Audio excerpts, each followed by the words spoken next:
Hello there. We are glad you are here for the next episode of the MW Sports Show. There's been a lot going on, including outside of the sports world in our country. But as you might already be able to tell, on the MW Sports Show, we are here to give you a break on everything else and talk about just the biggest headlines in sports. Even though the NBA and NFL have yet to get underway, there are still many sports to be played, including some different sports that we have yet to cover on this channel. So, without further ado, here is episode number 5 of the MW Sports Show. So, let's start with some Brewers conversation here. Obviously, they're our team in the Major League Baseball, the biggest league going on right now, and they've been pretty good so far this year. Recently swept the Minnesota Twins in a two-game series, so looking pretty good in that regard. And the question is, can they hang on to this around 5-game lead that they have on the rest of their division? Yeah, I mean the cardiac crew, they keep getting results. It's a team that a lot of experts around the nation look down upon going into the season, and I think that as Brewer fans, we are slightly less surprised at the results this team has gotten. A lot of the younger guys who we have who are finding success, we're not quite as shocked as some of the rest of the Major League Baseball. But it's been a fun team to watch, right? It's been a fun team in terms of results, in terms of base running, right? We keep finding ways to manufacture runs, right? We're not necessarily one of the top hitting teams, definitely not in terms of power, but we can get on base 1 through 9. So it's been a real fun team to watch. I think it will continue to be a fun team to watch, and as long as the pitching can stay strong or strong enough, I think we'll have no problem holding on to this lead. Yeah, I mean, certainly in our division, the rest of the teams, none of them are bad necessarily, but it doesn't look like any of them are maybe on the same level as we are. So then, I mean, you look at it, we got bigger fish to fry in the National League. Can we knock off some of the top three projected teams right now? The Phillies, the Braves, the Dodgers. Can we finally, or even win just one playoff series? We haven't done that for a few years now. Can the Brewers take that next step this season without Craig Counsell? I think so, right? I think that this is a team that feels kind of different in that it it's a team that maybe wins when they shouldn't. And I think that's a problem that we've run into, especially in our series against the great teams like the Dodgers, when we face 90 win, 100 win teams, right? Mm. Is that we tend to feels like we're never the team like last year, with the Rangers. Like we're never the team that comes out of nowhere. But I think this year it just has a certain feeling about it that this is a team that just goes out and gets wins. In terms of National League threats, I think a lot of people aren't talking about the Braves just because of how average their offense has been. But I mean, believe they lead the league in runs against. Like the Braves, I feel like are a team that could be very threatening. But again, you win the division, you get into the playoffs, and anything can happen from there, right? That's baseball. So I'm looking forward to it. It's going to be a fun late summer, fun fall. Yeah, I mean, I think with the Brewers, it's kind of interesting, kind of in a similar situation to the Packers, where you got, and we'll get to the Packers here in a bit on the show, but with the Brewers, we got a lot of young pieces that now kind of have some playoff experience last year. Obviously, you didn't get the results you wanted with the loss to the Diamondbacks in 2 games in the wild card series, but obviously you got the best hitters on the team, Contreras, Yelich doing their thing. But some of these young guys, Joey Ortiz, Bryce Terang, South Relic. I mean, you got a lot of guys who've had had their moments on this team, and they're not going to be always the most consistent hitters, but they can deliver when they need to. And so it's an interesting team, especially an interesting offense. I certainly like this offense. The pitching can be up and down at times, but especially with some of these guys injured. But I think that, as we've seen in the MLB, last World Series especially, it had the Rangers and the Diamondbacks, two teams that no one would have probably predicted to go that far in predictions time. So the Brewers certainly, they got the veteran piece in Christian Yelich and Willie Adames, and guys that are building around that. Some young guys, some guys with playoff experience. So hopefully, this is the year we can win at least a playoff series, if not more than that.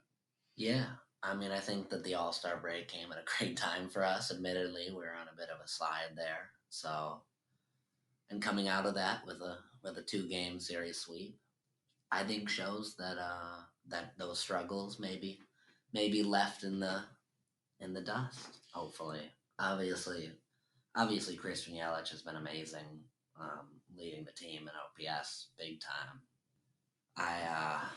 I have a friend from Chicago who really loves or has loved these last couple of years since he signed the big contract. Digging on Christian Yelich and making fun of him. And admittedly, we didn't have much to say back. He had a bit of a point, but this year he truly is back in great form. And I think that having a guy like that on such a young team will be very, very important come October. I think that when you talk about October, I think that this team, and it's probably why people underrate them, but so much of our strength is our athleticism, right? Our fielding, our base running. People don't talk about that a lot in baseball because it doesn't matter as much as hitting and pitching. So I think a lot of people undervalue that, but I feel like that stuff matters in October even more. Where can you score runs when you only get a hit in an inning? Can you create runs, create chaos? And I think we have a team that can, and hopefully has enough experience to not panic. Yeah, I mean, I think base running is a big thing because I believe the Reds might be the only team in the National League ahead of us. So we got some fast guys on this team: Sal Frelick, Bryce Terang. I think Terang is one of the top base stealers in the league. So getting to from first to second base, that can certainly be big come playoff time to get into scoring position. And then with Christian Yelich, I mean, 2021, 22, it was rough. I mean, he got it back a little bit last year, but certainly this year, for sure, batting average, and he's even getting the home run stroke a little bit. So Sitting on 11 right now. yeah, 11 home runs. I mean, you'll certainly take that. And I mean, nobody on this team really has had that insane amount of home runs. Willie Adames and Reese Hoskins, it looked like, lead the team with 15 at the moment. But yeah, I mean, just a very interesting group of players, and we'll see what they can do come playoff time. Yeah, and even with, no one who's, we're just not a power team, but still managing to have 5 guys in double digits already, I think shows our all around strength. But as much as the postseason success is about us, it's also about other teams, right? It's about who else is hot. Obviously, there's the Phillies, the Dodgers, and there's certainly teams that could stand in our way. But when you look across the league, right, I think it's important to look at who are the teams who would threaten us, and just as baseball fans, who's playing fun baseball Yeah, Phillies and Dodgers kind of stand alone as the top two teams at the moment in the National League. As you mentioned, the Braves have been a bit up and down this year, but certainly with that playoff experience, they can certainly be dangerous come playoff time. The other team in the National League that could maybe make a surprise. I mean, a lot of the rest of the teams are kind of down there, right around 500 after that. But the Pittsburgh Pirates, they're getting on a bit of a roll here, winning 8 of their last 10 games. Right now, sitting just above 500. Now, a team like the Pirates, they don't really have the playoff experience that some of these other teams do. But as we saw last year, I don't believe the Diamondbacks had a ton of playoff experience, and they just randomly got on a run. So who knows? And obviously, they got Paul Skeens as one of the best pitchers in all of baseball. So yeah, and that's how it looks in the National League. We also can see in the American League some of the best teams: the Baltimore Orioles, New York Yankees, and Cleveland Guardians, kind of standing out there. I mean, we'll see which one of these teams will actually get on a run this year in the American League, but who knows? I mean, MLB playoffs always have something weird to be shown. So Yeah, no, and when you bring up the Pirates and the run that they're on, I think while it feels certainly like they shouldn't be a team that threatens us, right? That's why it's important to build on the 5 game lead because it's baseball. If you let teams hang around at 5 games, one crazy week, one crazy series could completely flip that. So I think that's why, despite having a commanding lead and having been in the lead for so long, I think the Brewers fans are still a bit on edge. Just because when you see teams like that go on a run, it's a good reminder that 5 games is not enough. But for now, it's comfortable, and hopefully we can build on it. I think around the league, there's some fun teams. Like you said, it's pretty similar to last year. Would be fun to see the Orioles make a run. I think maybe even the Guardians. The Yankees have been so crazy up and down that it feels like they're either going to win the World Series or get swept in the first round. Like it certainly doesn't feel like some past years where it's like, oh, this is the team to beat. I think that it's gonna be a pretty fun August, September, October of baseball. It's gonna be pretty wide open, and hopefully our cardiac crew can take advantage. yeah, the Phillies right now have the best record in the league, but as you said, I mean, the Orioles are only a few games back on them, and a bunch of other teams are tightly packed right there. I think one other team that I want to give a honorable mention to, the Boston Red Sox in the American League. They're kind of getting in on a bit of a run now. Really get back in the division race because the Orioles and Yankees have been in front for a while. But they had the All Star Game MVP and Jaron Duran and a bunch of these other pieces on their team. I think that's, as we talked about with the Rangers and the Diamondbacks a year ago, maybe they're the team. And hopefully in the National League, it's the Brewers. But regardless, baseball's coming and it's not too close to playoff time, but we're getting there. So Yeah, the most important thing that feels like you hear people say it year after year, but it remains true, is just to make the playoffs and then go from there, right? Because things can get crazy from there. But with that being said about the playoffs, there's some teams in the league, obviously there are every year, who aren't going to be in the playoffs, who embody that Major League Indians energy, the who can be fun to watch for all the wrong reasons. The White Sox obviously come to mind. They've been a bit of a tragedy so far this season. They've picked it up at times, but they were really on pace at points to threaten have the worst record. to threaten the post World War II record. So it's been a struggle for our enemies of our enemies to the south. In the NL, the Rockies and Marlins are significantly behind everyone else with just abhorrent run differentials. So those teams, you hope you get them down the stretch. You hope your rivals don't. But I don't know if they'll be able to compete with the White Sox for the bottom. But those are also teams that you look at as we come towards the trade deadline, right? You look at the players on that team, on those teams. You hope they Obviously, as a Brewers fan, we're less likely to get those than the Yankees and the Dodgers. But you look at maybe the players who are playing well on those teams, and as baseball fans, I mean, it's always fun to see how bad the worst team can be. You know, the White Sox are on a losing streak. Maybe they can keep that going and threaten, some of the all-time records. It would be crazy. Only 27 wins at this point. The A's down there as well, Angels without Otani. I mean, certainly there are some teams that look like they're not going to be playoff contenders in any way, shape, or form this year. But yeah, for the Brewers, I mean, you don't have to get necessarily the best players from any of those teams, but if you find a piece or two you like down the line that could, make some impact in September, October baseball, that could certainly continue to help this team and, maybe even a veteran who has playoff experience, see how that all shakes out.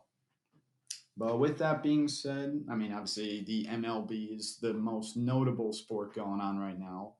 But technically, we got some basketball going on, some not NBA, but in the Olympic Games, you got a bunch of the stars from the NBA participating there. What do you think, Mr. W, about the USA basketball squad, and how do you think? I mean, how tough will it be to beat this season? Well, obviously they're going to be really tough. It's Olympics after Olympics. It's the question of who can compete with them. It's always a fun tournament to watch, especially as an American fan. But no, it's fun. It's fun to watch all the role players playing, starring roles for their teams. Obviously in our group, you have players like Nikola Jokic and Jose Alvarado in starring roles. You have Giannis. You have all those guys playing for Canada. You have Wemby. It's just fun to watch, right? It's a slightly different game, so it's fun to watch the FIBA rules versus the NBA. It's a nice little summer break, and hopefully the American guys can bring it home. Obviously, a stacked team, so many guys that you have to that you have to really worry about, right? It's the Avengers that we put together, and hopefully a more well-rounded Avengers this time around. Because you do always see, you got a lot of guys who are ball dominant, and there's only one ball to go around, only one shot at a time, so it can be tough sometimes when you look at the team they've built. You talk about guys they snub, Jalen Browns, guys like that. It's tough to remember that ultimately, like, maybe the best team isn't the best players, it's the best all around team. But having guys like your Drew Holidays, Anthony Davis for sure, are guys who who work well with the stars. I would think that we should comfortably bring home the gold. I think that we're still kind of in this generation of guys who, while there are many solid teams, it really should be us, right? And anything short of a gold would be a major disappointment. Yeah, for sure. I mean, I think most of the best players on the U.S. basketball squad, your Currys and LeBrons, they got a lot of years behind them now, and in some ways that's good, but in some ways, obviously, you like to have the younger pieces there, Anthony Davis as well. But so that's why Anthony Edwards, Tyrese Halliburton, some of those guys can really be helpful for this team and just a well-rounded team, a lot of good scorers, which makes it very tough to try to find whoever you want to double team and as the other teams. It's just a good all-around team, certainly with all the talent we got from the NBA. As you said, anything short of a gold would be a disappointment. That's why they play the games, and that's why they got. I mean, we talked about Canada has a lot of pieces there as well. Serbia with Jokic and France with Wembanyama, and of course, Greece with Giannis. I mean, that's obviously an interesting storyline for us Bucks fans as well. Yeah, I think having that superstar on your team can certainly it can at least help. I mean, it's going to be tough to stop all the superstars altogether for the U.S., but if you have at least one, I mean, who knows? Maybe you can get on a run. Yeah, it'll certainly be fun to watch Greece and to keep an eye on them. It's good to have a second team that's fun to watch in this tournament where the USA tends to dominate. It will be fun, especially as Bucks fans, right? To see Giannis playing with a team that he is. Not that he's not passionate about the Bucks, but it's obviously a different level of meaning when you're playing for your country. It'll be fun to see how far Giannis can carry them. Hopefully he is fully healthy for the tournament. Hopefully he stays fully healthy. Selfishly, Yeah. post tournament. But it'll be fun to watch. I do think that Greece will make the quarterfinals, and then it's just one game at a time from there, right? It's just if Giannis can be stopped and if he can find the shooters around him, I think that Greece maybe not contending for the gold, but certainly could Maybe get him. bronze. Yeah, maybe could get a medal. Yeah, that would be something for Giannis to add to his career resume. I mean, obviously, in looking at Greece's roster, you don't have a lot of well-known names besides Giannis, but Papa Giannis gonna shoot though.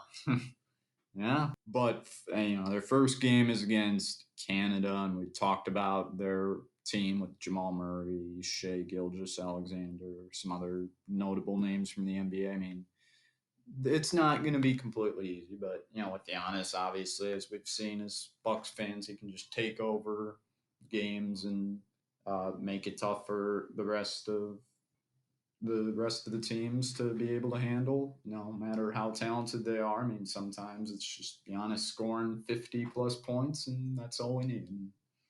Yeah, and you see a lot in the FIBA tournaments, or at least the the one a year that a lot of people watch. You often see like that it is determined by the inside game, which is obviously something that Giannis excels at. Mm. Obviously, is the U.S.'s weak point. So it's interesting to watch. Definitely how Giannis's game translates, and it's fun to watch him play. Right, as fans of him, as knowing what he's done for us, as Bucks fans, I think it's fun to watch him play in a different context with different guys while still coming back to us in the winter.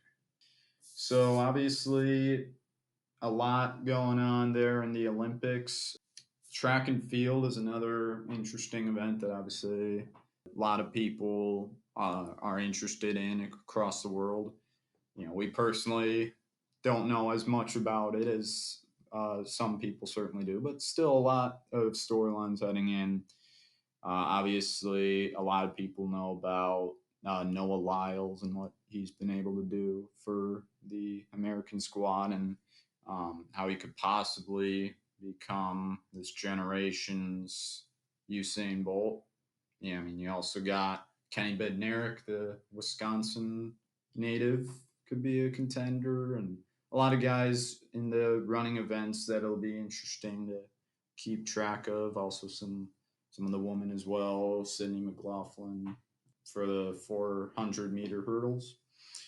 But yeah, you got a lot going on there in track and field that's could be interesting to pay attention to at times. And you got not just Americans, obviously a lot of other countries that will find that interesting. Yeah, it is especially always fun to watch.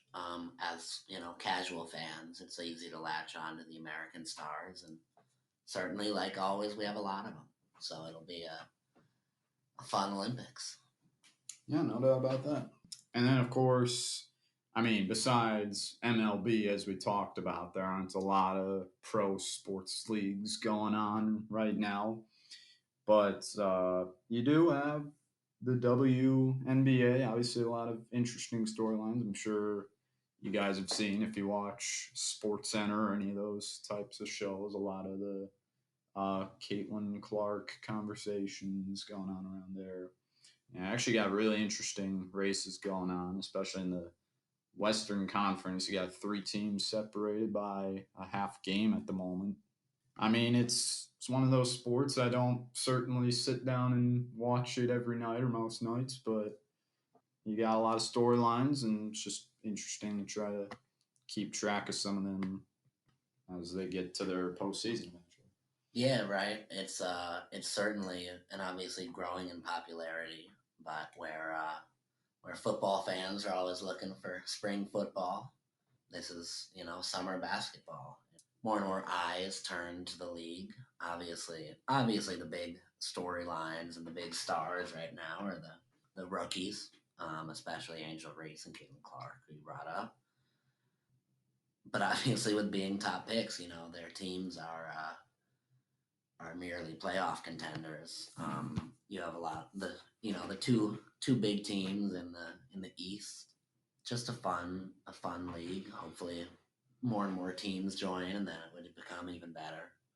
But I think that obviously Sabrina and the Liberty have been really untouchable in the last month or two. But there's plenty of teams. It's most of the league makes the playoffs, so there's a lot that could happen. Just recently, the WNBA All Star team beat the Olympic squad, which is obviously an upset since the Olympics team basically gets first dibs on anybody. There's a lot of teams that could make playoff runs. I think obviously the Aces with Wilson and Kelsey Plum. Obviously they're the reigning champs, so you always got to include them in the conversation. But it's gonna be a fun run to the finish. If you haven't watched any games before, I'd recommend it for sure. But most importantly, if you're someone who's missing basketball right now, it's a great league with plenty of stories and stars. Yeah, I mean, you certainly got a lot of notable stars now, and obviously the rookies that were added to the mix in the draft. I mean, yeah, you definitely got some interesting races going on in both conferences, and obviously the majority of the teams will make the playoffs, but you got a lot of teams trying to fight for high spots in their respective conferences. I mean, it's certainly you got a lot to look at in the WNBA. I mean, obviously, I think with the NBA, you got 30 teams. With the WNBA, you only got 12 teams now in the league. So they will probably try to continue to grow their league. And it's an interesting thing to keep track of with other sports not going on like the NBA. I mean, it's Yeah, a different version of it for sure. yeah. If Stephen A. Smith is talking about it, and it shows the growth in the eyeballs. Obviously, with the record numbers for those college games, hopefully it'll continue to deliver storylines. Because as sports fans, right, that's what you want to see, and that's what you get behind. Yeah, it'll be interesting. It's obviously a growing league as we've talked about, and we'll see who gets the best of it come playoff time.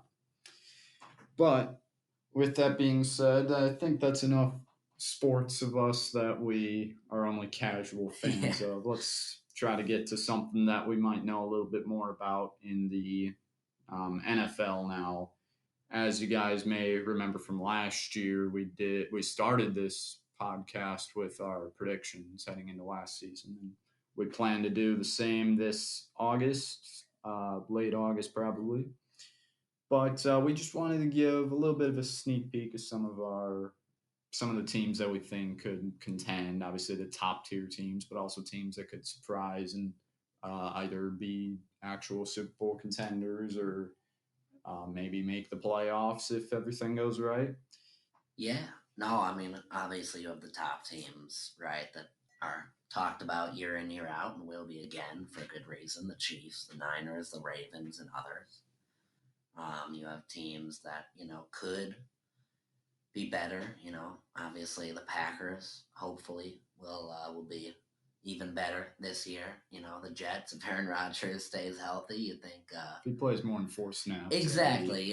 If they get a little bit more time out of him, The Bengals are not, it's the NFL, right? Especially with the one game playoff series. This is like, so it's fun to look ahead, start predicting as we start to know more and more as training camps happen, as cuts happen, as we get the rosters, as fantasy football starts. And then you have teams, who could even aren't thought about but could make playoff runs finally, right? The Cardinals, the Chargers, people think the Bears. So, obviously, it's the NFL, but there's a lot to look forward to. Yeah, I mean, for Super Bowl contenders, obviously it's tough to look at besides the teams that were almost there or were there last year. But I mean, the Packers really showed at the end of last year that they can play with some of the better teams in the league, and they almost beat the 49ers in the divisional round. So we'll see if they can continue to step up from there. Obviously, they got all the young talent, and don't worry, in the NFL predictions episode, we'll definitely talk about that. But then you got the other teams like the Jets and the Bengals and some of the other ones you mentioned that last year had kind of rough injuries that kind of led to them not being as good as we anticipated. I mean, we really don't know, especially with the Jets, what they truly will be with Aaron Rodgers if he can actually play this season. They certainly got a great defense there with the Jets, and I mean, if some of the offensive playmakers and if Rodgers can play anywhere close to a few years ago, I mean, they certainly could be scary. And the Bengals with Joe Burrow coming back, and both those teams weren't too terrible last year. They just weren't enough to be actual Super Bowl contenders, and now maybe they can make that next step with healthy teams and get on a run. And then some of those teams that could just completely come out of nowhere. I mean, I think the Cardinals are a great example of it. They kind of feel like one of those teams that have really struggled the last couple of years, but Kyler Murray is back and healthy. They got Marvin Harrison Jr. in the draft, which is one of the better ads in my opinion in the draft. I mean, they just got an interesting group over there. I'm not sure it's going to yield a playoff berth or even 8 wins necessarily, but I think you're certainly going to see that team improve from the last couple of years, and other teams like could do that, like maybe even the Commanders could come out of nowhere. Yeah, no, we're definitely in that window where as sports fans, right, there's not as many of the big leagues going on, but there's plenty to watch, plenty of things to take a look at, you know, look for new sports to captivate our attention, but as much as it's a time to spend time with family or whatever, it's all coming, right? The fall is coming real soon. So there's a lot to be excited about, and that'll be coming up real soon. Yeah, I mean, definitely ready for it. We'll see which teams we have at the top of our predictions and who will be, in fact, all the surprise teams that both of us have in our next episode of this MW Sports Show in later August. With that being said, that just about does it for that's episode number 5 of the MW Sports Show. We, of course, thank you once again for listening all the way to the end and hope you enjoyed all the content, even though some of it today, maybe sports you didn't know as much about. Maybe you can start to watch some of those sports and pay a bit more attention. So, yeah, we hope that you enjoyed this episode. And, of course, like and subscribe if you enjoy our content. Yeah, and don't worry because in just under 50 days, the NFL season and perhaps the Packers' next Super Bowl season will be underway.